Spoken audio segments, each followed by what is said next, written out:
All right, good. So it looks like we are good to go. Good morning. Thank you for having me out to your Bible study and breakfast again. I want to say this is the third time. Yes, I actually think you guys were the first church that ever had me to speak at that wasn't like at a conference or something. So it's very nice to be back. Just after you Okay, yeah. So 2018, I think, is when we published 2018 is when we published that. So it's really nice to be back. Since then, I've moved to Big Bear, which is still local, but it's a little bit of a drive back down to Orange County. It's not that bad though, and there's lots of places to stay down here, so it's fun. And I brought my daughter with me, Esther, who when I first came to teach here would have been like 9 months old or something like that. So she's now 6. So it's been a while. So today I thought I'd teach a little bit of the history and context of the Augsburg Confession. The reason to do that is I was asked to write a dictionary entry about the Augsburg Confession recently, and so most of my spare reading has been reading back over the history and development of the Lutheran confessions and just rereading some stuff that I did in the past. And as I was reading that, not for classes and stuff, I actually found it a lot more fun than I remember it being. When you're not just remembering dates and names and stuff, there are some fun tidbits that you can look that you don't see if you're just, say, reading somebody's birthday. Like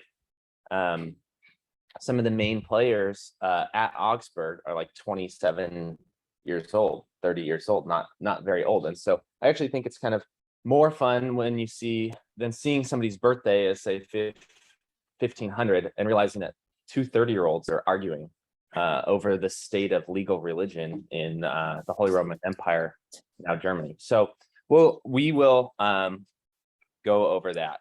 So the Augsburg Confession is something I think most Lutherans are familiar with. But if you have your Book of Concord, the collection of the Lutheran confessions, after the 3 creeds, the Augsburg Confession is the first document that you will find in there. It's the first confession of the Lutheran Church. It's the first document that Lutherans declare to the state and to state religious officials and governing officials who we are.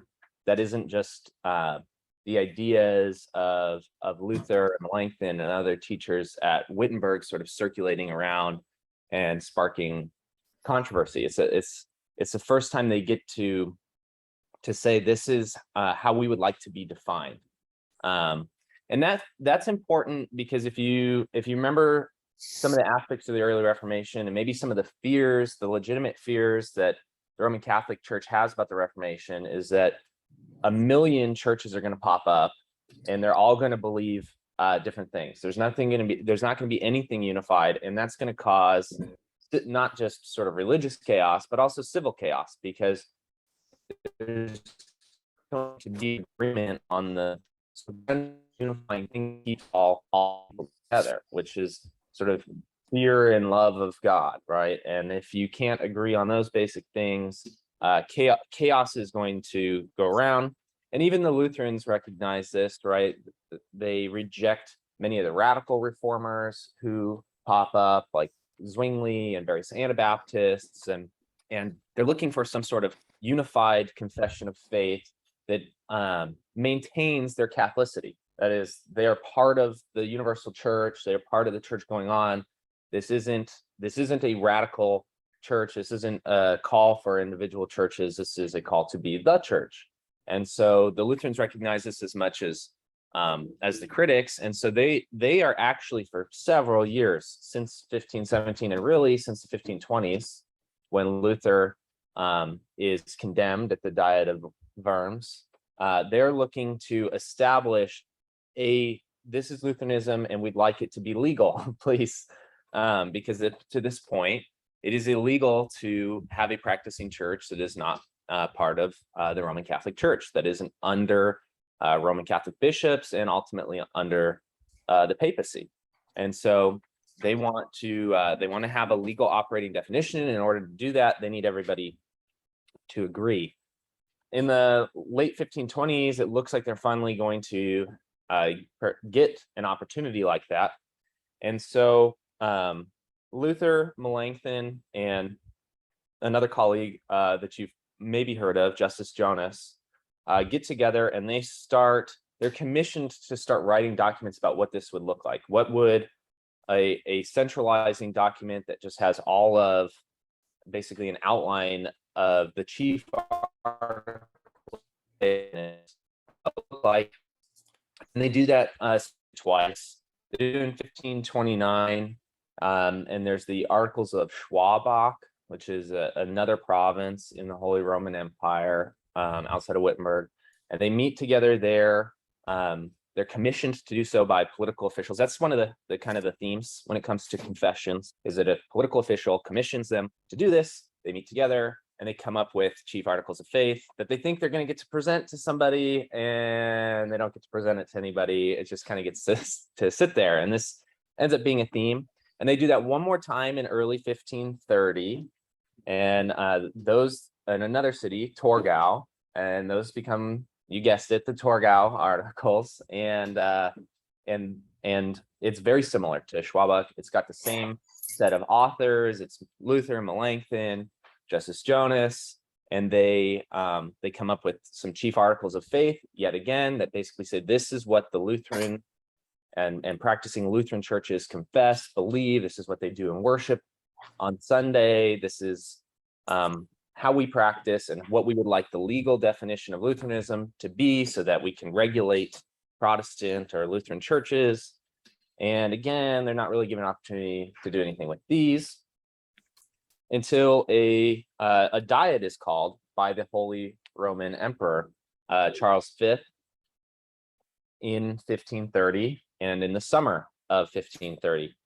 And however, this diet is going to be at Augsburg, and Luther is not under the protection of any particular elector in Augsburg, and so he cannot travel there. And so you have, finally, they get to say the Lutherans can come and tell us who they are, but Luther can't come. So so you get it, sort of seemingly strategically placed in a location that Luther is not going to be able to. And so the two authors of those earlier documents, Schwabach and Torgau, Melanchthon and Justice Jonas, are sent, along with 12 other theologians and a bunch of political officials. They go, and over the course of, it's not like they came with a package of books that they just sit on the desk and go, all right, this is what we believe. So over the course of a couple months, they draft a confession that we will eventually have as the Augsburg Confession. They edit it themselves there. They present it. That gets held on to for a couple of months. And then the church and the Holy Roman Empire respond and ultimately reject it. And that starts a whole history of Lutheranism. So we need to just like go back slowly and just unpackage sort of that broad story, I think. So yeah, why at all do you need this? Because the Reformation was a bit of chaos. It really was.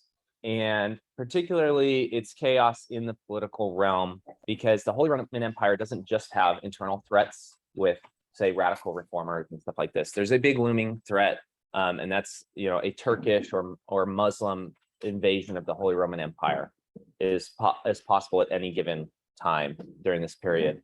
And the fear around that means that if particular provinces, princes, and regions of the Holy Roman Empire are not unified, that they're not just going to be spiritually weak, they're going to be militarily weak. And that doesn't just affect the empire. If you're in Wittenberg and you have sort of this Lutheran domain, and the Turk manages to somehow invade the other parts of the Holy Roman Empire and get to you, and you're Lutheran and you're not, and you're sort of divergent from the rest of the empire on these political and religious matters, what power or motivation would the emperor have to like set up strategic lines to stop at your border if there's invasions? There are none. And then the more these spread around, why would you have interest to protect these provinces that are not doing it, and vice versa? If you have these pockets of places that are not going to be cooperative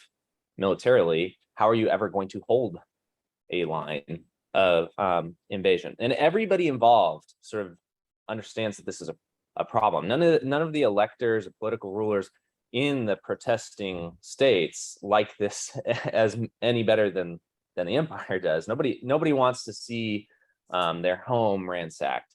And so this is looming for everybody, and they know that the religious tension is going to cause this political tension. But the emperor, the Charles V, can't resolve it without some theological resolution, because he has political power, but he is ultimately sort of under this theological and ultimately political umbrella of the papacy. And Luther has been doing a really good job insulting the papacy by this point. He loves his bombastic insults and claims, and a lot of the early Reformation is targeted at specific abuses by bishops and the papacy that are theologically involved, but they're also just practical and financial. Like in 1517, the issue with the sale of indulgences is, of course, theological, but that's also monetary. It's economics. It's he's doing damage to a model of funding the church globally, right?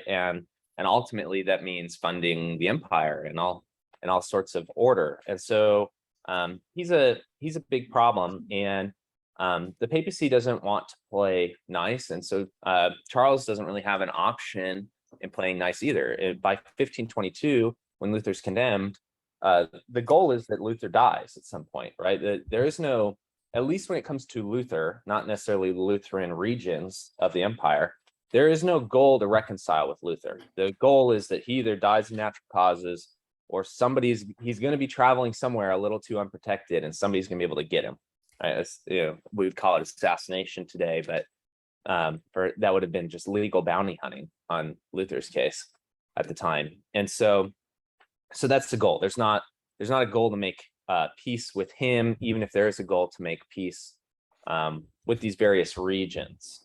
And so Luther is strategically uninvolved at the Diet of Augsburg, though the Lutheran rulers and princes and electors obviously wanted him involved, because when things like Schwabach and Torgau are drafted, they specifically have Luther involved with the authorship. They had it in proximity of the town?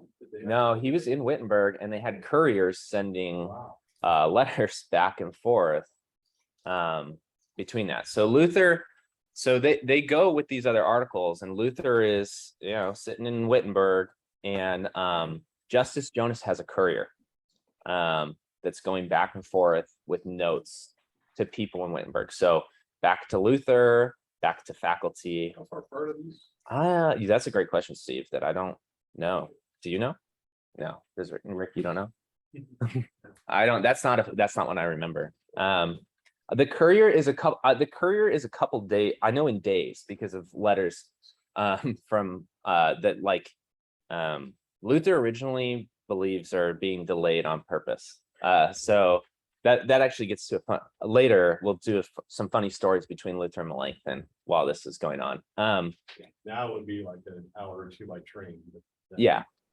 So they're going by donkey with a bunch of letters, and it is interesting. I mean, I don't know how interesting it is. It's interesting to me that like the courier is Justice Jonas's courier. So I think he's by this point, by 1530, he's dean of the faculty at Wittenberg, Jonas's, and so he's being able to send letters back to the university. And all the guys who are there are like, can you send this letter to my wife? Hey, can you drop this off at Luther's house? Can you and so this guy who's supposed to be sending, essentially university documents back and forth from Wittenberg to Augsburg is like being stacked up with a bag of like personal mail.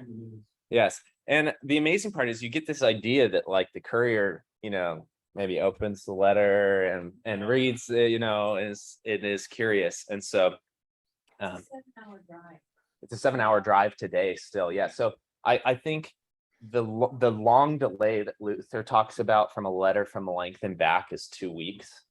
And the courier, I think Luther can only blame the courier for like 8 days of that or something in his thing. So he knows Melanchthon's at fault for the other period of time. So and Melanchthon tries to blame that the courier made stops in other cities and yada yada yada. But so Luther's not there. And so who then is in charge of sort of theological leadership for the Lutherans at Augsburg? Is Melanchthon.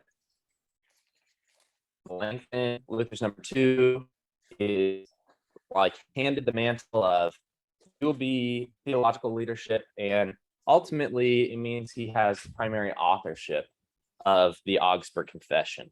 That becomes a big deal later in Lutheran history, because Melanchthon will go on to do something called the Variata, which is the variation of the Augsburg Confession or edit of the Augsburg Confession, where Melanchthon takes the Augsburg Confession, makes changes on his own, and republishes it.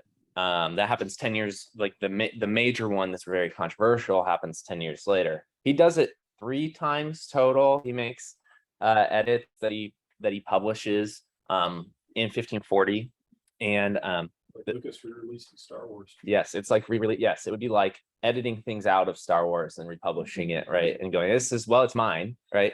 And Melanchthon, Constitution. or the Constitution is maybe a better example. Yes, like you take a founding father who wants to change an amendment, changes the amendment and says, well, I wrote it. And there's some good point there. Like Melanchthon ultimately did write the Augsburg Confession. He wrote it with input from other theologians like Justus Jonas and Luther because of the things it's based on earlier, Torgau and Schwabach. But he writes it, and there's been I think I've done some Melanchthon stuff here before too, the second or first time that I came here. But Melanchthon is not well loved after the late Reformation, basically until like the last 30 years. There's been a couple of people saying, well, the history's been read through a very negative lens, narrow lens. There are some negative things about Melanchthon that we certainly don't need to like ignore happened. But there was an effort to basically say, well, Melanchthon didn't really author the Augsburg Confession for a long time. You can read, there's a handful of books, like well-known books by well-known LCMS theologians, where it'll say the Augsburg Confession is a Luther document and not a Melanchthon document. That's not true during the time of the Reformation at all. Melanchthon claims, not just in the Variata, but all the way up to until the year of his death, like calls himself the author of, and they just at this point call it the Confession. I am the author of the Confession. Especially when some of the Philippus and Gnesio controversies are happening and Melanchthon's being attacked by Flacius and his followers. Melanchthon will time and time again in his own defense say, I've never stopped confessing the content of the Augsburg Confession. I have never stopped confessing the content of the confession I wrote. Do you have a question? The relationship between Luther and him is one of really close friends, and probably like one of those friend relationships that's a little father and son-esque between them. Melanchthon is always looking for permission or approval from Luther for certain things that he's written. Luther is often defaulting to Melanchthon's version of whatever doctrine he's come up with as well.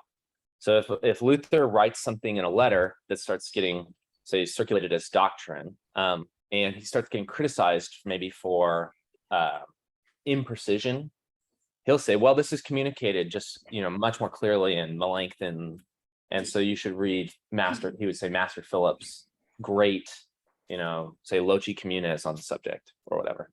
And so they have a lot of mutual respect. That's one of the other reasons that it's hard to peg down some of the controversies is like, so a lot of the Melanchthonian controversies happen after Luther's death, but a good handful happen while Luther's alive. And so some of the critics of Melanchthon tend to fail to explain why Luther never throws him under the bus.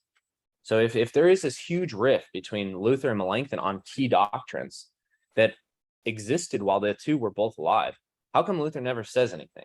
Like, he doesn't say, well, Melanchthon's wrong. Like, and so that doesn't really happen often between them. So the confession that we have, we can see now, is that the edited version or?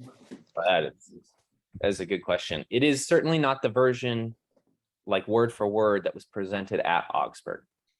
So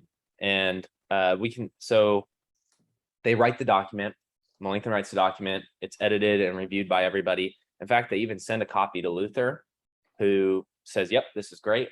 And they hand it over to the emperor, who's in Augsburg. Charles is in Augsburg.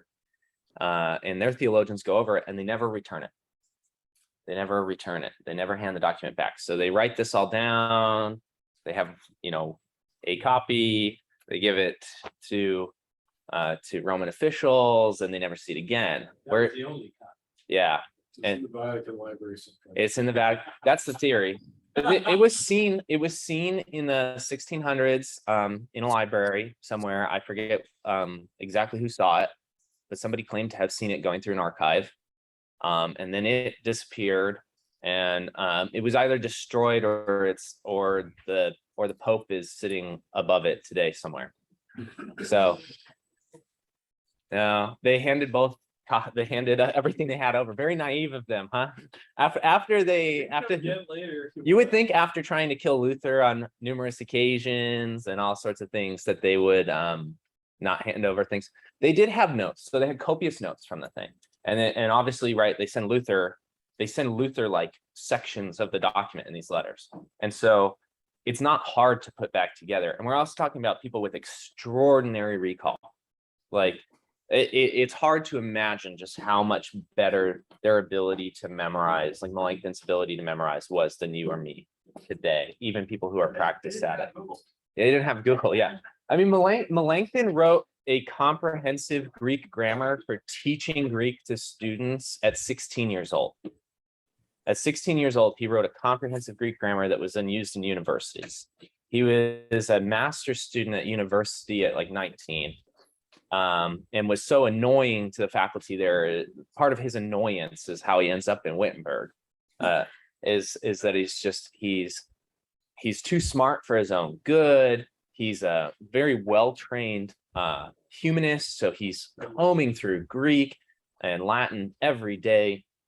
He ends up Melanchthon ends up individually and seeing some of the early circulated letters of Luther, agreeing with Luther on multiple theological subjects and interpretations of the New Testament primarily, and of Paul. He's doing this, and he's actually at the University of Tübingen, where he's finishing his master's degree, and he should probably move into a doctorate and then faculty on this. But because he's so boisterous about some of these grammatical changes and agrees with Luther, he starts getting essentially called a Lutheran. And at this point, he's not a Lutheran. He's just a young humanist, probably more Erasmian than anything at this point. And they're so fed up with him that his uncle, in order to sort of save Melanchthon's career and reputation, writes letters to the University of his uncle is also a famous humanist. Melanchthon's uncle is a famous humanist. He writes letters to the University of Wittenberg, and ultimately Melanchthon gets a call to Wittenberg to go teach, so that he can just be done with the master's degree and goes and teaches at Wittenberg, so that I'm sure Reuchlin feared for his life if he was becoming a reformer while he was at the university. So that's part of that. And so Melanchthon ends up at the University of Wittenberg at 21 years old. With it, he was studying at the University of Tübingen. Yep, and it starts being accused of being a Lutheran, and then his uncle gets him sent to Wittenberg. his uncle ultimately regrets getting him sent to Wittenberg because he thinks it's going to like even him out, that he's going to get to see Luther, spend some time with Luther, and just end up being a Catholic humanist after spending time with Luther. The exact opposite happens. He essentially, Melanchthon, starts as this young professor, and by the end of his life, he is the head left to the Lutheran Reformation at his death. He's the prime theologian after Luther dies, which causes him no end of grief. But so that's how he ends up in. And Augsburg is a real turning point for him. And in the very early Reformation, Melanchthon writes in 1521. It's called the Loci Communis Theologici. It is a systematic theology. It's an outline of all central doctrines for teaching. And he does this originally. He's not hired to teach theology. Melanchthon is hired to teach Greek at the University of Wittenberg, and he really wants to do more theology. And so, as a 21-year-old who's kind of all revved up, he's a little sneaky, and he goes, "Well, I'll just teach Greek from the Apostle Paul. We'll just teach Greek from Romans. We'll just go through the book of Romans, and that's how my students will learn Greek."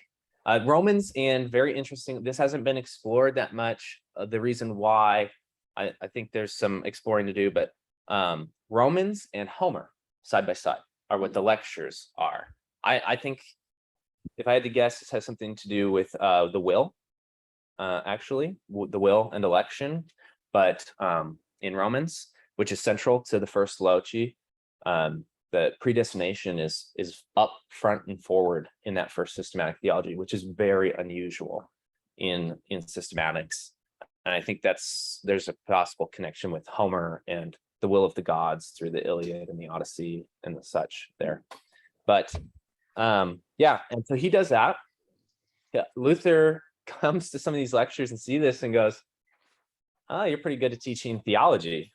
Like this is good. This is excellent. In fact, this is the best." Luther says, like, it's next to Scripture. It's the best next to Scripture that we have, his Loci. And so Melanchthon from that ends up very much the circulation of that, and puts him in the public eye. And he starts getting attacked by Catholic theologians alongside Luther. So you'll now start seeing it from this point, from 1521 forward, he and Luther's name showing up side by side in critiques from people, especially concerning things like justification and good works and all sorts of things. Now, for Luther, you get the sense that that really grounds him, motivates him. These charges really motivate him. For Melanchthon, every single time his name ends up in print, it makes him very twitchy. It makes him very nervous. It makes him unsettled.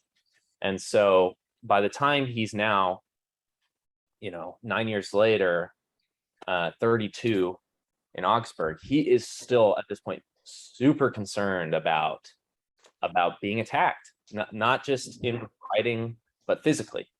And so when they're presenting the Augsburg Confession, Melanchthon fears for his life and the lives of everybody there. Now, they were sworn protection while they were in Augsburg. The emperor said that they wouldn't do anything to the theologians while they were there. And the reason you go, well, maybe they just lie. There were a lot of princes present at Augsburg, a lot of political officials. So military action would have been like state military action. It wouldn't have been like the Diet of Worms, where like the main target to lie and just take and kill would have been one guy.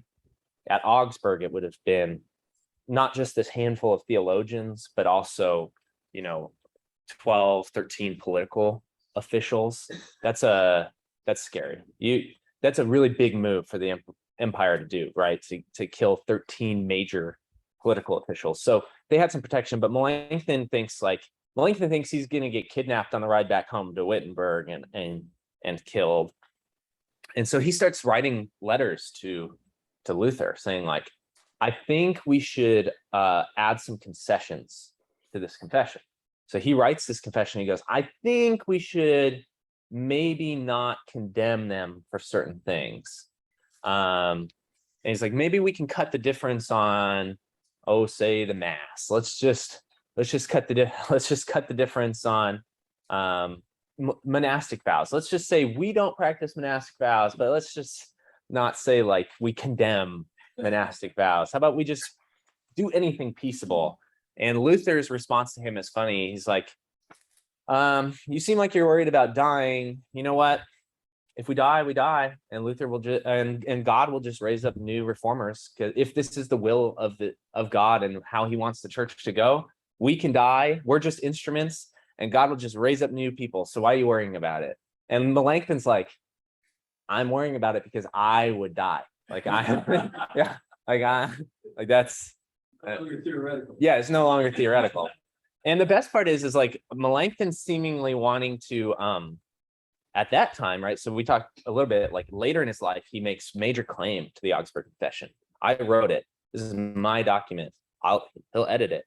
At this time, he sends one, and they refer to the churches as Lutheran for like the first time. So for a long time, it's just the evangelical churches. Finally, there's like the evangelical Lutheran churches, and Luther sends to Melanchthon like saying, I'm not sure why you used Lutheran to describe this. I mean, Melanchthon, this is as much your cause as it is mine. Might as well call it the evangelical Melanchthon churches of, like kind of thing. And he basically says, this is your cause, not just mine. So why put my name on it? And again, you get the sense that Melanchthon's hedging his bets here, right? It's like, well, everybody will just remember, if this goes south, who they'll remember is your name. And since you're already under the imperial ban and could be killed at any moment, why add risk to anybody else's situation here, right? Let's just leave the risk with the person that's already got all, who's already condemned. Let's do that. Luther is not worried about any of this. He just wants the truth to be confessed. And he ends up getting a little frustrated with Melanchthon because Melanchthon will say, yeah, this is all true, but we should find some way to maybe, say it softer or say less. Maybe it's all true, but we don't need to say certain parts. So that's kind of the way it's going.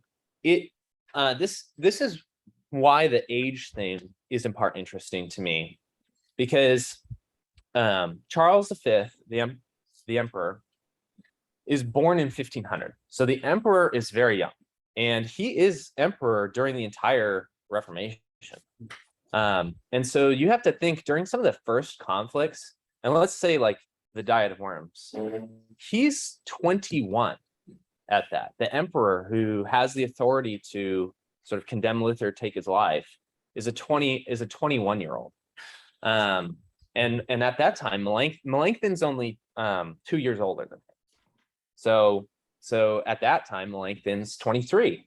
And so you have these young guys who have been on opposite sides of this Reformation, not coming head to head, but sort of as the major players here, right? You have, by the time Augsburg comes around, there's been controversy, there's been political action or political inaction, and you have one 32-year-old roped in by the head of the Reformation to come be the author of the confession for the Lutheran churches. And then you have a 30-year-old with a whole empire on his back and a pope breathing down his neck, who wants to do something. And they're probably both like just absolute 30-year-olds are, a lot less calm than 50-year-olds, right? Like they're ready to do something and fight. And Melanchthon's kind of ready to get out of there.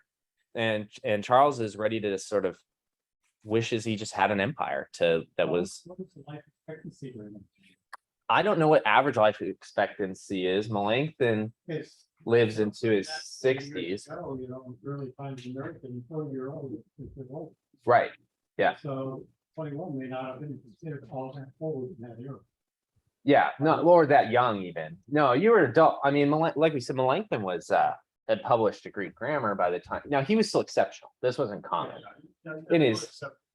16, he was sort of very young. Yeah, he was exceptional. the amount of authority each of them had though at this age was still a lot for 20. Most of the the electors and stuff out, had them by 15, 20-year gaps. So that's kind of what's interesting too. It's like the princes who are Be able to go to university in the United States, you had to move Latin and Greek. Yeah. So you could even accept it for university. yeah, oh yeah. No, it was a very different sort of environment as far as expectations, what you could accomplish by a young age.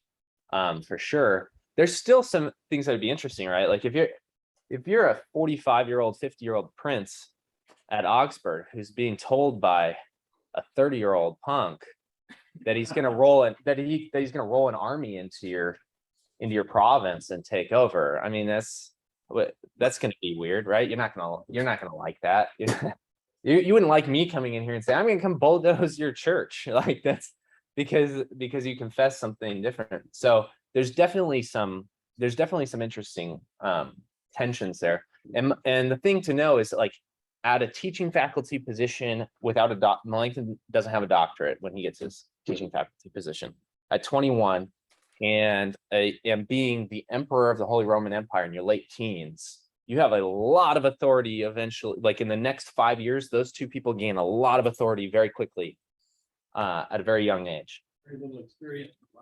Yes, with a lot of authority. And so that's in part like how predictable is a 25-year-old ruler? Not very predictable. So that's Plus they have the mindset of yeah, and because of the 100% of your time spent ruling has been during a time of political and religious unrest. From the day you took over, basically, as an old teenager, there's been nothing but political and religious unrest in the looming invasion at your border, and you have advisors in a Poe telling you who you have to kill. Like, and so like from day one, it's like your job is to figure out who you have to kill.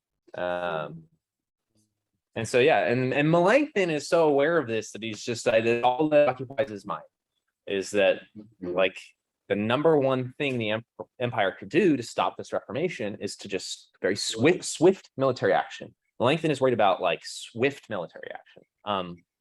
Funny enough, he gets to do a really big "I told you so" at Luther's death, because the emperor, after Luther dies, does march an army into the Smalkaldic League territories, and in the first conflict, very quickly defeats them, like rapidly.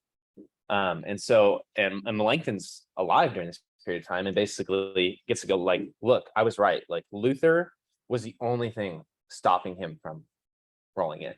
And in part that seems to be true is that because it happens almost immediately after Luther dies. And it seems like the fear is that Luther could really move people by writing. And so, why not just kill Luther and invade earlier, like 30 years early at Augsburg? Like, why not at the end of Augsburg when you reject the confession? Why don't you just go in, kill Luther while kill all the princes, either send or resend?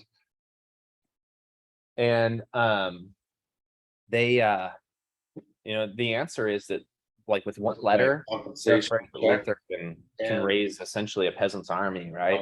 Like that if he chooses to, all he's got to say is raise up arms against whatever, and they're afraid that means like he's gonna have a very high success rate with that letter. And so once he dies, though, that protection's gone. Who's left? Who's the head of like the Lutheran Reformation after that? Melanchthon is very smart, but he hasn't been charismatically moving masses of people. So he's no stone wall preventing invasion. And so that's sort of his fear, and his fear never occurs during Luther's life, but the second Luther's dead, that fear is legitimized, that they're going to be outlawed and pursued. So the Augsburg Confession is broken up into two major distinctions. It's broken up into the chief articles of faith and then corrected abuses. Esther, sit down. So the chief articles of faith are an outline of what we believe, teach, and confess. They're positive theses.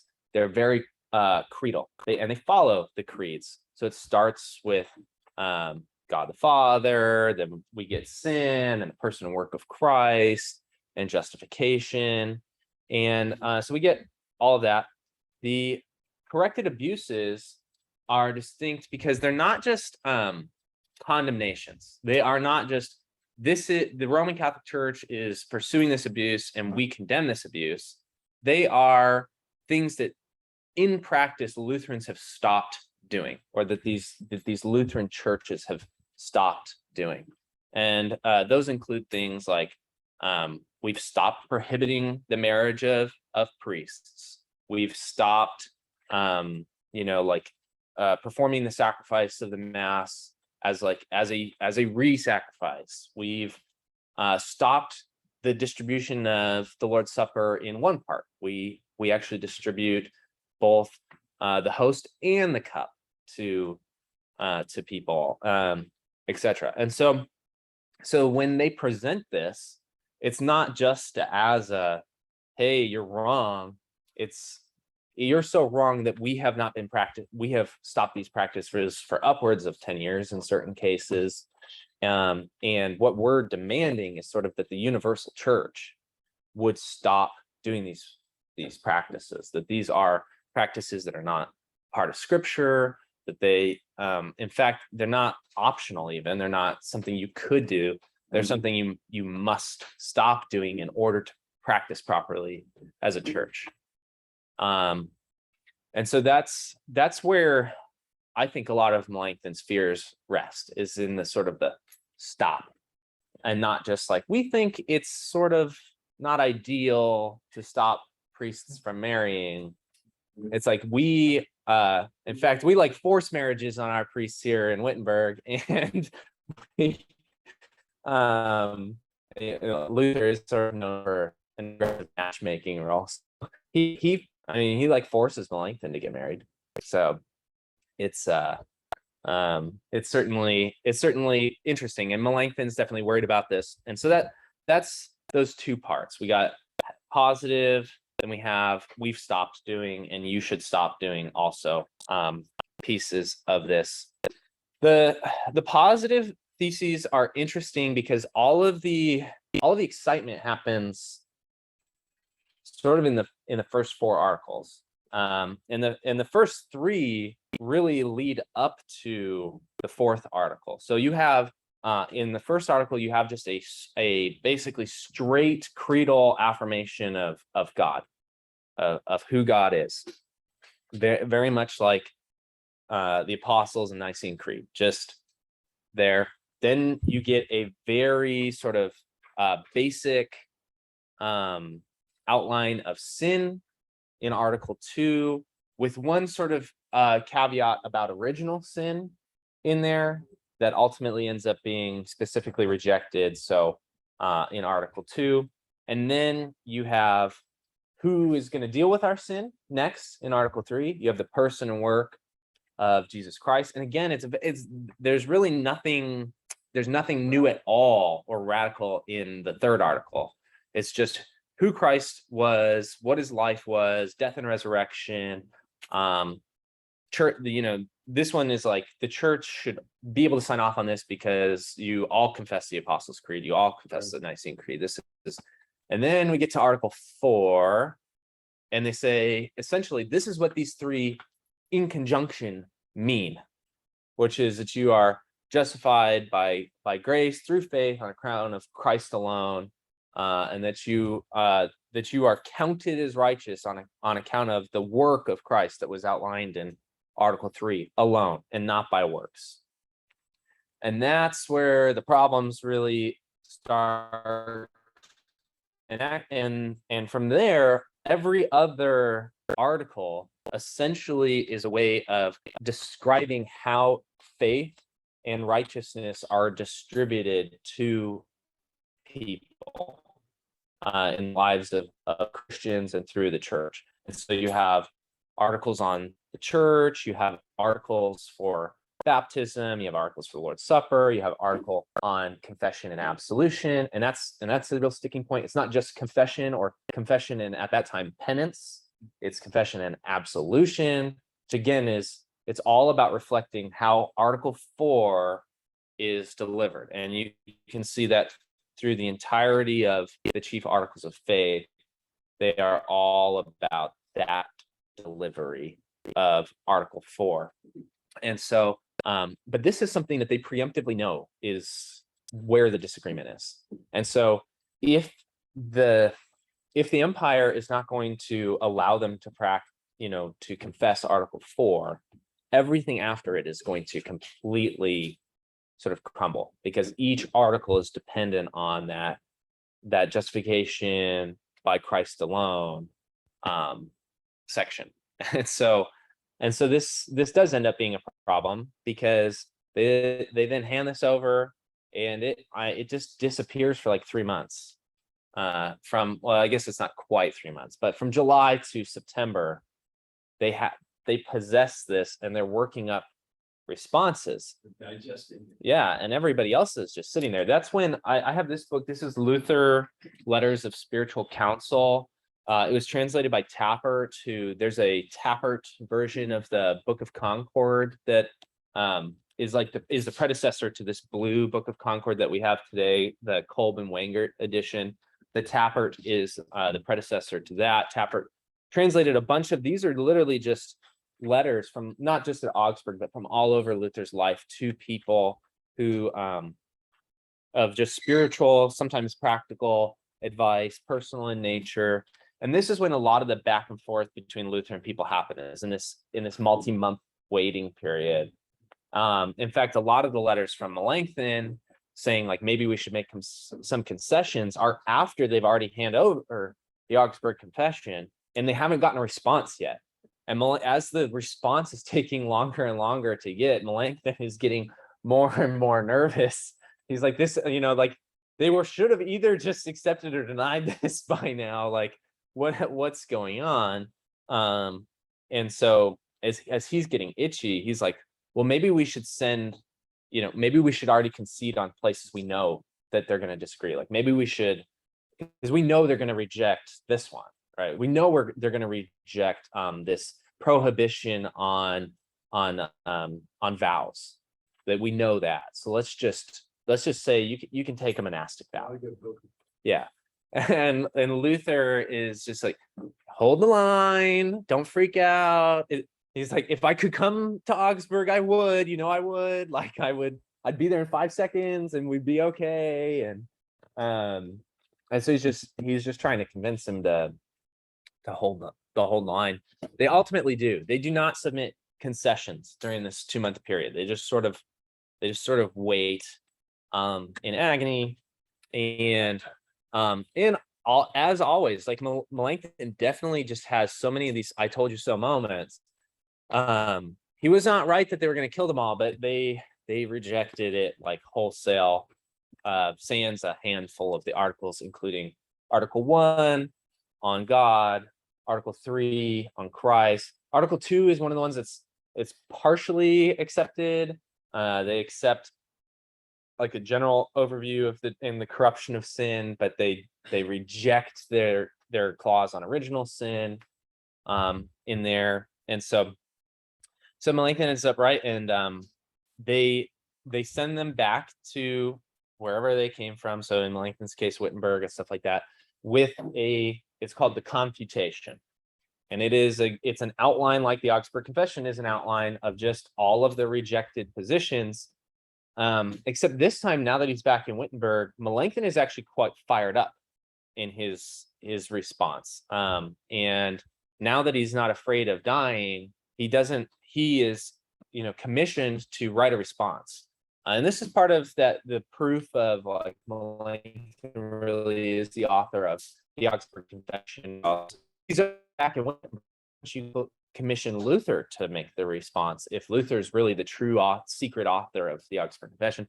Nope, Melanchthon is asked to respond, and he rapidly pens a response, which is in our Book of Concord. It's called the Apology of the Augsburg Confession, and it's defenses of each article from the confutation, and then further rejections of the confutation's positions. And in the apology, he gets very bold and long-winded and aggressive, and it's very uncharacteristic for him.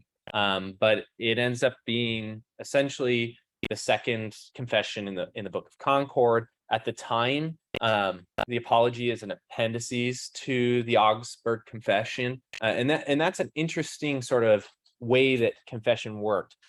From the point of Augsburg forward, while it was rejected by the Holy Roman Empire, the Lutheran princes, those who made up the Smalkaldic League, and in other territories, accepted Augsburg as a definition of faith. And so for those provinces that were then trying to now could not regulate within the empire a legal religion, but could within their states have legal religion, the Augsburg Confession does become the definition of legal religion in those regions. And from that point forward, Lutherans who are not seeking to be part of like a radical reformation are known as confessors of the Augsburg Confession, or theologian of the Augsburg Confession, or a church of the Augsburg Confession.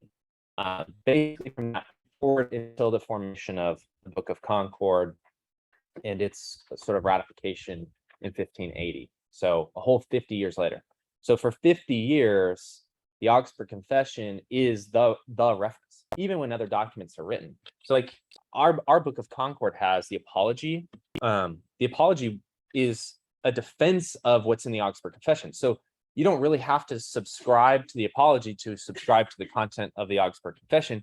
You just have to acknowledge that an explanation of that confession exists. And the same thing happens for, like, so we have this small and large catechism in here. Okay, those are published before the Augsburg Confession is published. They're published, 2-ish years before 1.5-ish years before the Augsburg Confession is. At the time, those are not Lutheran confessions. Those are teachings for children and for parishes and for schools and the such. Those get eventually added as a confession because they are part of the practice of Lutherans universally throughout the Holy Roman Empire at the time. And so they get added.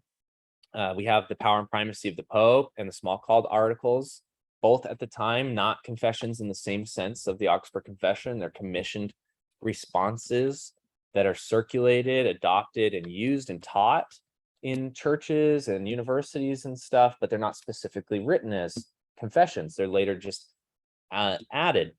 And some of the confessions are added for the sake of balance, because at the time of the Book of Concord, there's controversy after Luther's death, and the churches of the Augsburg Confession are no longer in agreement about what the Augsburg Confession means when it comes on to certain controversies. Preaching of the law, should the law be preached to Christians? What does original sin what does original sin constitute of is one of those as well. There's some disputes on the Lord's Supper caused by Melanchthon and his interpreters and stuff. And so that when there's no more unity again, when the Book of Concord is formed, it's in order to create unity amongst the confessors of the Augsburg Confession. And so that gives you a sense of just like the scope.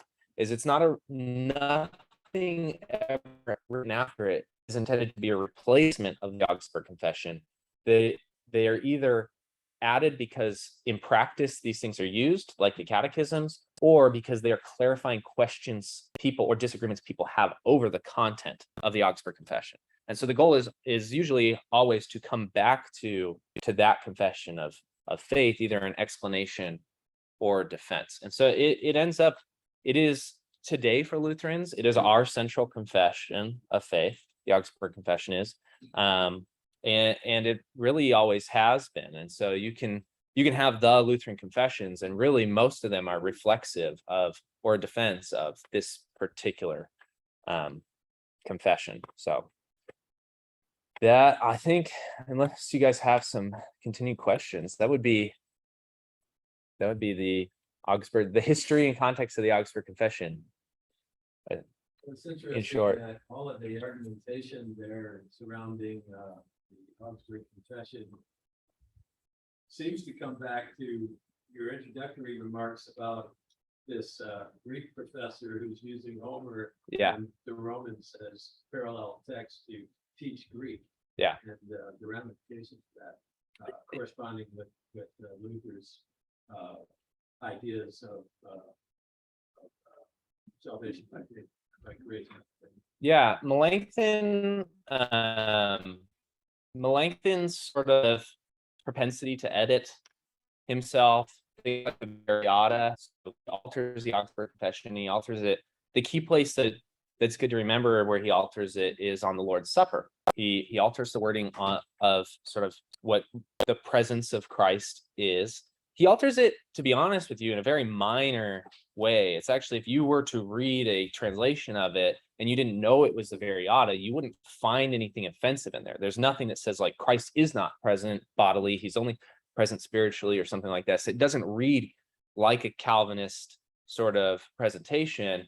However, the phrasing is made more ambiguous that in the context of the time it's published, Calvinists, in fact, Calvin himself, can sign to it. Now, in the 20th century, that is, well, and during times of the Reformation, that is really, yes.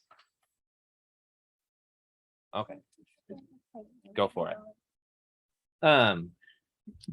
During the time of the Reformation, there's some tension there, but Calvin is much less offensive to like even Luther than Zwingli at the time. There's much more hope that like some sort of agreement could be made with Calvin on some of these issues, because he's far less radical. He's far much more humanistic and approaching things through systematic and biblical sort of lens. But in the 20th century, for the LCMS in particular, the LCMS is a church originally in exile from a union with Reformed churches in Germany. And so there's a ton of tension over the specific things that we have disagreement with Reformed churches over, which in large part is the Lord's Supper, right? And so then the LCMS and Lutherans come to America because they're forced into worshiping with people who disagree with them about the content of the Lord's Supper and some other key things. And you come to America all mad about Calvinists. You are just daily mad that Calvinists exist. And then in the 20th century, you start doing, there's a renaissance of Reformation reading and documents, and you find Melanchthon made a change that made it so Calvin could sign on to the Augsburg Confession. He's the devil.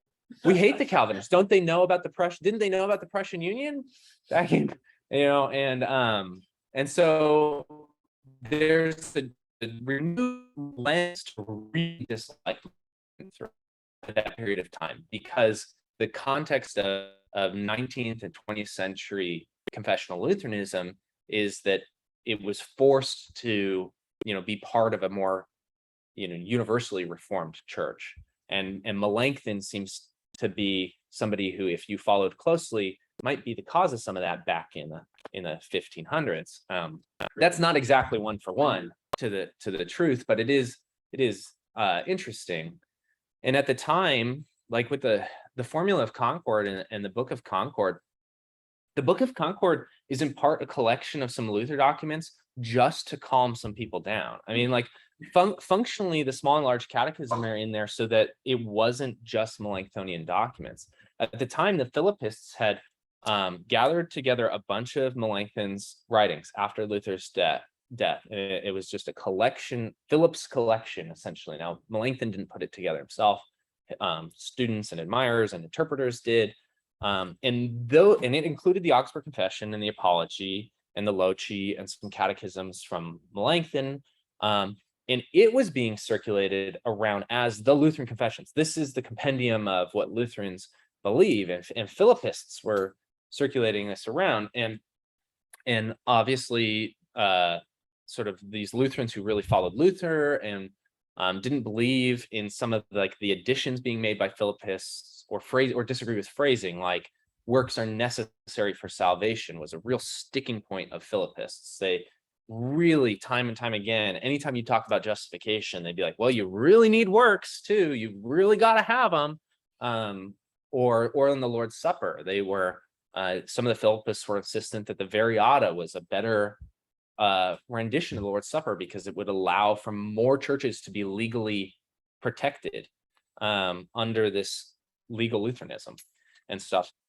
That's a practical consideration rather than theological. Correct, yes. And they were, and Philippists were always known for sort of making those practical considerations. And Melanchthon was to a lesser extent, I think, than his later interpreters. But yeah, and so then you get these Gymnasio Lutherans, which just means real Lutherans, true Lutherans, who really don't like this compendium of Philip being Lutheranism. And then you get some middle ground. So like the formulators who are primarily Jacob Andrea and Martin Chemnitz and David Catreus are the three main people involved. They're like a mixed bag. Like Chemnitz was Melanchthon's student. He lived with Melanchthon for 5 years in Melanchthon's house. When something called the Augsburg Interim comes around, he cannot believe what Melanchthon does. Like Chemnitz's jaw drops as Melanchthon says, we should accept these concessions. We should accept living under Roman bishops so that we can be legally Lutheran still. We should accept these. He's like, they're not ideal, but you should just sort of allow bishops to come into your provinces and that'll be okay. And we'll just, at least we won't get murdered. And Chemnitz feels very betrayed by Melanchthon is sort of the feeling we get from some of the history of that. And so he's essential in the formation of the Book of Concord. Andrea starts as a Philippist and then spends some time with Chemnitz and becomes a Gymnasio through time. And so these guys go, well, okay, this compendium of Melanchthon's not going to work, but we definitely have, like, we are the churches of the Augsburg Confession. And they go, this is a Melanchthonian document. The Augsburg Confession and the Apology are a Melanchthonian document. So as we collect confessions, how can we get Gymnasios on board? How can we get Flacius on board? How can we need some Luther in here, baby. This thing's got to say Luther all over it. And so we get the small catechism and the large catechism added. We get the small called articles added so that there's some balance between what Luther and Melanchthon wrote, because at this point in time, the question is, what would Luther do? How would Luther interpret our arguments over good works, our arguments over salvation, and our argument over the Lord's Supper? And so they want to make sure that Luther is being represented in here. It's been phrased that the formula of Concord is essentially an attempt at these students interpreting Melanchthon through the lens of Luther, because by this time the church is sort of Melanchthonian in scope because of the Augsburg Confession, and as Philippists sort of take over and controversy starts exploding, the question is, how can you put Melanchthon's expansion on things and Melanchthon's students' interpretation of everything back in the box? And the answer is, we need to somehow bring Luther back in, even though he's gone. And so that you add the confessional status of the catechisms, and you very intentionally, like the Formula of Concord, uses Luther as its number one reference. Various commentaries and lectures and things, Luther is its number one reference. And so the attempt there is to read, really, I agree with this interpretation, that it is to read Melanchthon, to read Melanchthon through Luther's eyes would be the way to put that. And so, Ask you a definitional question. Small little bit here. When you're referring to Melanchthon and Calvin, both as humanists in their viewpoint, what characteristic of humanism are you? I think, Because in a modern definition, I'm thinking of something different. oh yeah, so Reformation humanism, specifically what happens in the Reformation is Northern European humanism, which is different than sort of what modern humanistic stuff, which is really a child of this Southern, it's called like Renaissance humanism, that happens. is about getting back to original texts and sources. It's about grammar and language, and it's a school of teaching that is rejecting the form of the Middle Ages, which was scholasticism. Okay, now I can see. And so humanism is a Never knew the differences between Northern and Southern humanism. it's a big educational movement. From a theological perspective, it really kicks off with Erasmus publishing a Greek New Testament. There's a renewed interest amongst humanists in Greek and original texts, no longer just Latin translations of things, even philosophy. When you call somebody more human, like Luther is a humanist, Luther is considered a Reformation humanist as well, but there's a bit more of a hard stop when it comes to Luther with following the philosophy of humanism when it comes to certain theological principles. So Melanchthon's propensity to continually edit or expand doctrine, so with subheadings and keep going, is where like Luther just doesn't do that. He says things very clearly and plainly, and of course he considers these original languages and original contexts and such. And Luther was, he's part of the humanist movement because he's very well trained in Hebrew, which was rare at the time, and things like this. But he kind of has a hard stop to the philosophy end of it, and Melanchthon doesn't as much. And one of the big humanist concerns, and you see this in Melanchthon's theology, is they want to reform the culture, and in part through education. So they want a more educated people. They also want a less barbaric group of people, a cleaner society, a more well-behaved society. And they think the key to that is classical education. And so they're always worried that things are going to like fall into chaos. And Erasmus is really worried about this with Luther, like in the Bondage of the Will. A lot of his disagreement with Luther isn't even over if Luther is right or not. It's just these big what ifs, like, well, if you're right that we don't have free will and people find out about this, they're just going to do whatever they want. Right. Like people are just going to burn cities down. Yeah. And Luther's just like, if it's true, it's true. Like, it's kind of like he is with Melanchthon. If you die, you die. He's just like, if it's what it's going to be, it's what it's going to be. These humanists are much more like, well, I think we have some personal responsibility to not let that happen, to not let cities burn down, and even if it means suppressing the truth a little bit. And so that's how that goes. Humanism ends up becoming, like, the humanists themselves, as time progresses, end up becoming more scholastic, and you can kind of see why this circle is, because they renew and they go back and they kind of deconstruct scholasticism, and they come up with, Melanchthon writes a systematic theology and starts teaching. And as they start teaching people, they realize that in order to get people everything, you have to start adding more and more subheadings, and you have to divide it more. So like the original Loci Communes doesn't have a doctrine of God in it, which is really strange, right? There is no first, usually a systematic theology opens with the word God, and then your multi-page explanation of who God is. The first Loci doesn't start with that. It starts with I am not going to have a heading on God, the Trinity, or any of these magisterial doctrines in here. And then says everything you need to know about God, he reveals about himself in his two words, the word of command and the word of promise. And so if you want to know something about God, it'll be under the subheading command and promise. So that's very interesting. As they get on later, Melanchthon realizes, well, people are no longer reading scholastic systematic theologies. They don't know they can't recite from memory the attributes of God and stuff like this. And he goes, oh, that's a problem. I wonder if I contributed to this at all by not having a subheading on God. I'm going to outline the doctrine of God and put it at the front again, because his Loci is now being used to teach, and students need to be able to memorize these key points of doctrine. And so as time goes on, they more.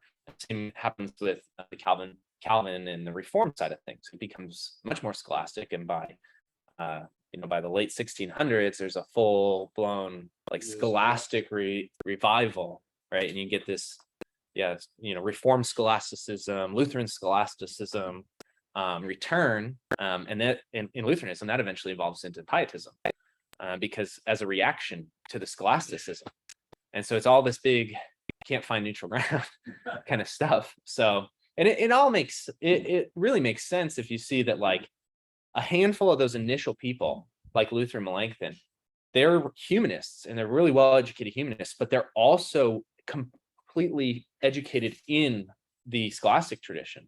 Like Luther had read Lombard and was scholastically educated, so they know what they're rejecting and they know what they're proposing. You start just moving a generation, and if you aren't teaching Lombard in the schools anymore and you're teaching Melanchthon's Loci in the schools, nobody has any. You don't know why it all. and they don't know why it's and they don't know what's missing. Like Melanchthon didn't know what was missing if his Loci was being read by people who didn't have Lombard as context anymore. And so then they start guessing what's missing. And then they start making the same mistakes as the scholastics. Eventually they go, well, everybody needs to know everything. Yeah. How old was Luther when he started his ministry, and how old you were when he died? So I have to look up the exact. I'm a Melanchthon person, so yeah. So he was born in the 80s, 83. Yeah, and so by the beginning of his Reformation, he's 1734, and I don't know how old he is when he dies. He dies at 40. Yeah, so. Yeah, so Melanchthon is easier math because he was born in 1498, and he dies in 1578. So Melanchthon has nice eights rounding everything out. And Charles is very old. Emperor Charles didn't. He was born in 1500, and he died before the Book of Concord. So.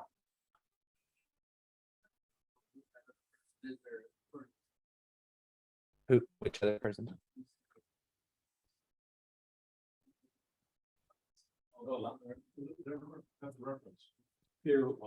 Oh, Peter Lombard. Oh, Peter Lombard was a scholastic theologian who compiled sentences from theologians, scholastic theologians throughout the ages, a lot of Aquinas, a lot of Augustine. And he takes sentences and he puts them in sort of order as to be a text for learning doctrine. So commonly memorized, and it was like the university textbook for learning theology. It was what most of the priests, it would be like the priest's only reference. And the reason it's problematic is if you have these sentences from all these theologians and some from scripture and etc. in there, why do you need to go read Aquinas if you have the sentences, right? Like why do you need to go read Augustine if you have the sentences? Why do you need to go read any of the scholastic authors if you have the sentences? There's even things from like Greek philosophy in the sentences. So it's like, why do I need to go read any of it? I have the sentences. It's like for us, it's like, why do I need to read anything? I have the internet. I have the sentences. And so people weren't reading anything but the sentences by the time it comes around, and it's just being memorized as the doctrine of the church. And Luther and the other humanists really recognized this problem, because they don't end up agreeing with, like, say, Aquinas on the whole, but how do you even know if the Reformation actually agrees with Aquinas if all you have is out of context sentences about, say, the doctrine of God or doctrine of election or something like that? In context, out of context, you can make anybody almost say anything. Printing press. Yeah. How far did this get to the general? The Augsburg Confession was very well circulated. At this time, they are moving documents like crazy. And the churches so basically every practicing church in every province that had a political leader present at Augsburg would have received a copy of. Like, It was pretty well. yeah, the Augsburg Confession is extremely well circulated, documented. Yeah. And most people knew the basic I don't know most lay people, but theologians formula comes around, they so 50 years after Augsburg, they end up, coerce isn't the right word, but they end up getting over 8,000 theologians to agree with the formula's interpretation of Augsburg. So that means there was at least just Lutheran theologians across the Holy Roman Empire who called themselves, part of the Church of the Augsburg Confession. And they were teaching and preaching as, a member of the Church of the Augsburg Confession. So by that point, that's just theologians, not just lay people. So presumably they knew the content of that because it's just everywhere. It was obvious. Yeah, and we have this book of Concords are interesting. Steve has the reader's edition. Adult rated version. Yeah, sure. This is fine, but there's been two in English styles of translating the Book of Concord.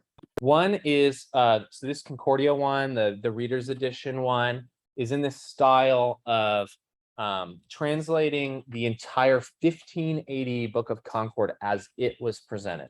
So that means that the people who wrote the formula put all these documents into this. And so the documents are essentially from the late 1500s, 1570s, basically. So it's the Augsburg Confession that is in here is a German edition so it's translated from German that was circulating around in the 1560s, 1570s.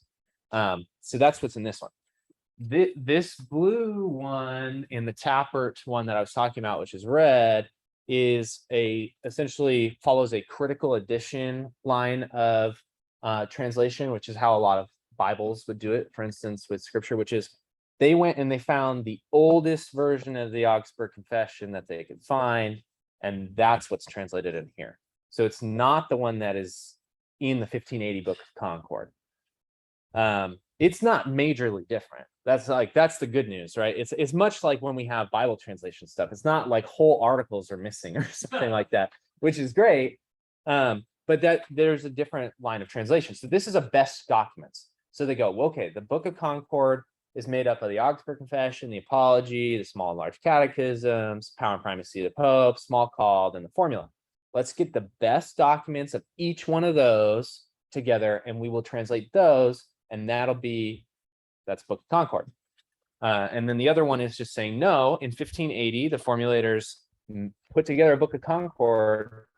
We're just going to translate it as they put it together. Yeah, dispersion. Yeah.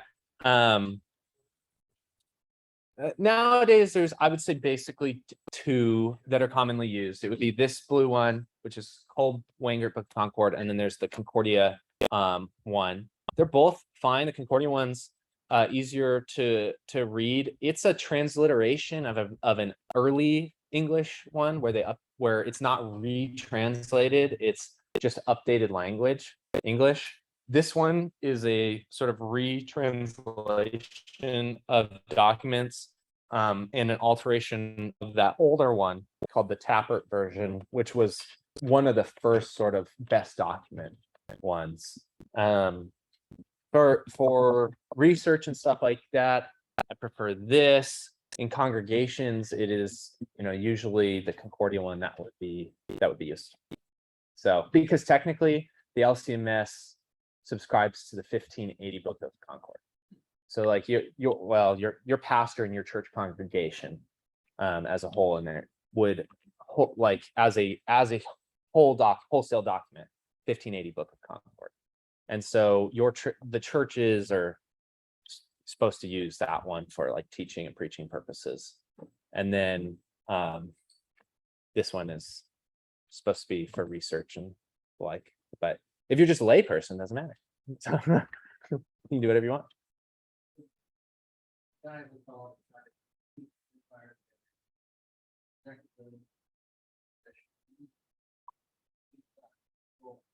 The rejection. Yeah, that's actually what the Lutherans kind of moaned, was that like it's all a show. Like you were never going to give us a fair go at it. What becomes of that is Lutheranism stays technically illegal, but because of that political tension, they're allowed to maintain practicing for a long time. It's basically like skirting the edges of legality until what is called the Augsburg Interim, which is it's a declaration by the emperor that happens after the Smalcaldic War. So a lot of the princes who were who had churches that were churches of the Augsburg Confession get together in something called the Smalcaldic League, which is basically it's like a war guarantee league. If the prince marches into your territory, we will all take up arms. Right? It's like it's sort of like modern treaties today, right? You know, if Russia flies planes into Canada, America is going to, go. That's an ally, or similar to like what NATO is, yeah. Which is why countries want admission into NATO. So like Finland just got admitted into NATO. Why? Because if Russia puts boots on the ground in Finland, the United States is, militarily obligated to do something then, and they want that. And so the Smalcaldic League is these Lutherans coming together with military obligations, saying like, we will defend each other. When Luther dies, Charles does march an army into the Smalcaldic League. That's the Smalcaldic War. It's not really a war in the sense of an extended conflict. It's a slaughter. Yeah, it's a slaughter. The Smalcaldic League cannot really back. When he decisively has a victory there, he makes a decree called the Augsburg Interim, which basically is like a tongue-in-cheek, like these churches that are in the Smalcaldic League can be Lutheran if they fall back under the authority of the papacy and bishops on these various matters, and it has to do with articles in the Augsburg Confession. Melanchthon suggests that these churches do that. They allow like bishops to come back into the territories and stuff like that. And then eventually a second interim happens, which is more, well, kind of happens, which is more of a some Lutheran theologians will come and make the actual concessions and maybe push back on some harder things. That's called the Leipzig Interim, and there Lutheranism is kind of legal after that point within some of these conceding terms. And then you have all these, because of that though, you have all these controversies, and because of other controversies going on, like a lot of Gymnasios disagree with the idea of these interims at all. We should make no concessions on these. These are the chief articles of faith. You cannot make concessions on the chief articles of faith. You have to stand firm on these. And Melanchthon goes, we can do it without believing it, guys. Like you can, yeah, you can have a bishop without believing in bishops, and so that's and that it's two different ways to skin a political cat ultimately, and so, but with that and a bunch of theological controversy that happens with good works and stuff, the Holy Roman Empire is seeing all the turmoil in Lutheran churches, actually knows that many Lutherans are not adhering to the interims and wants a legal definition, and that's what the Book of Concord ends up being. And so the Formula of Concord exists to bring unity between the confessors of the Augsburg Confession on these disagreed articles like good works and the Lord's Supper. And then the Book of Concord becomes like this compendium this is what Lutheran churches confess, and becomes the legal definition for being Lutheran in the Holy Roman Empire. And it is ultimately more accepted and successful. The Book of Concord is successful in providing a legal umbrella for Lutherans inside the Holy Roman Empire. For various reasons, though, that's also why if you have Scandinavian friends, why your Norwegian Lutheran friends don't have the Formula of Concord, in a lot of cases. In America, most of them do, but they didn't in their Norwegian churches, because in fact,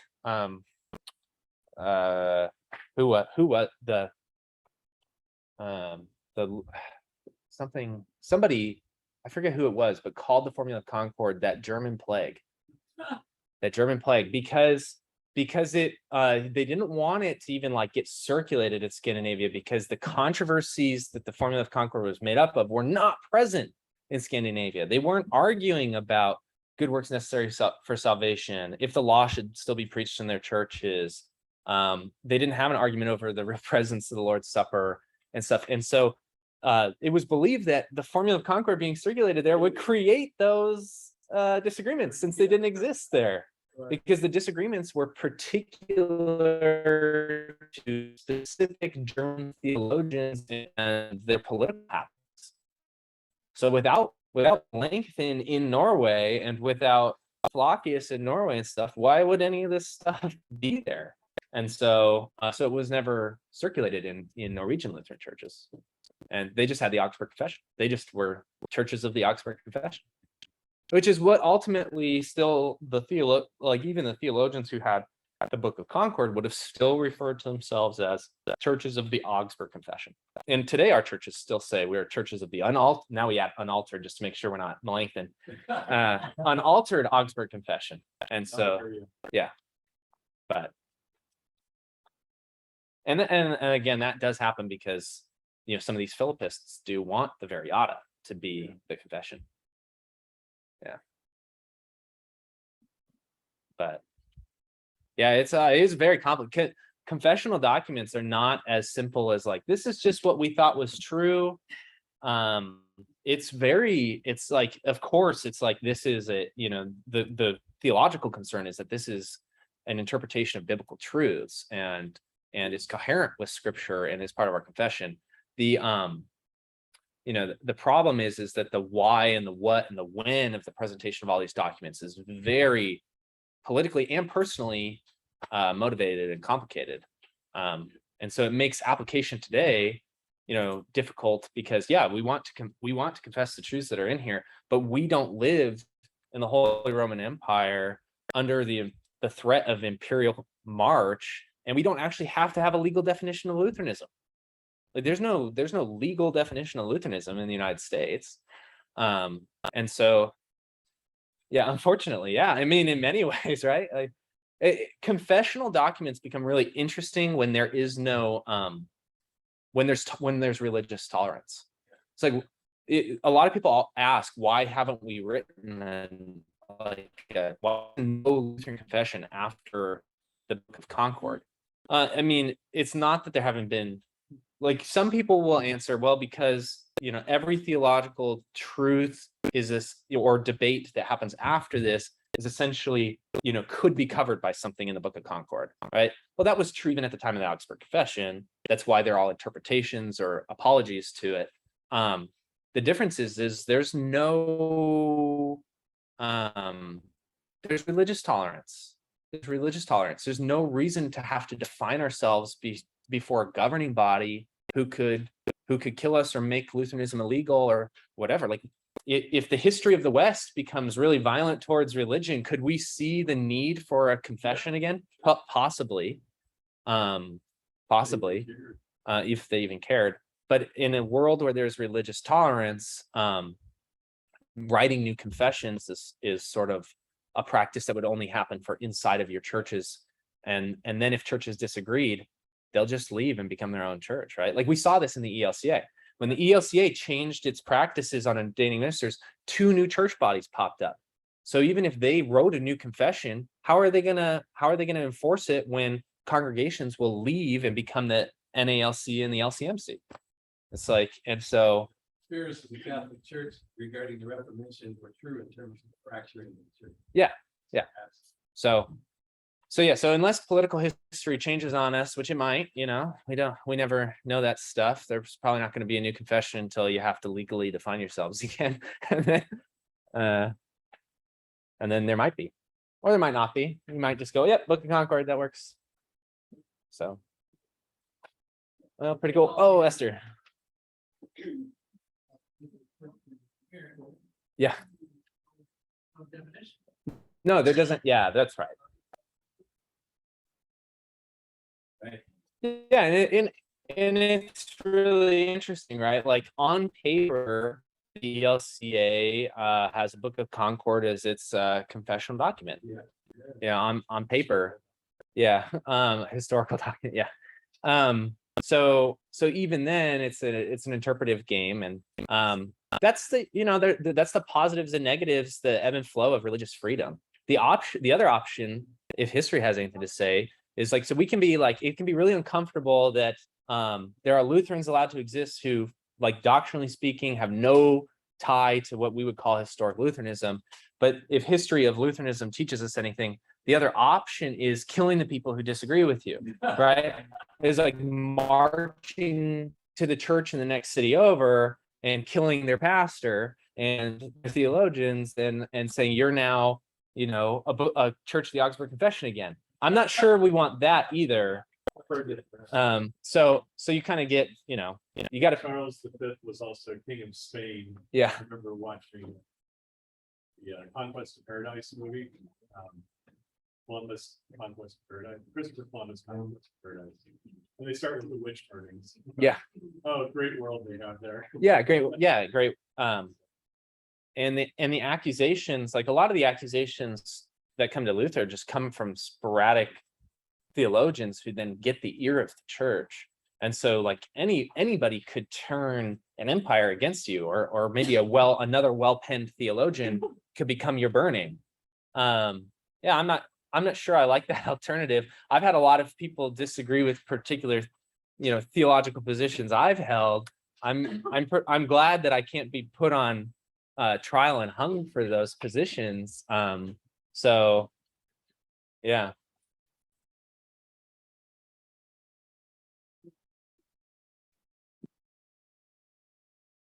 Hi, Sherry. Hey, Yeah. thank you very much. Yeah, no problem, guys.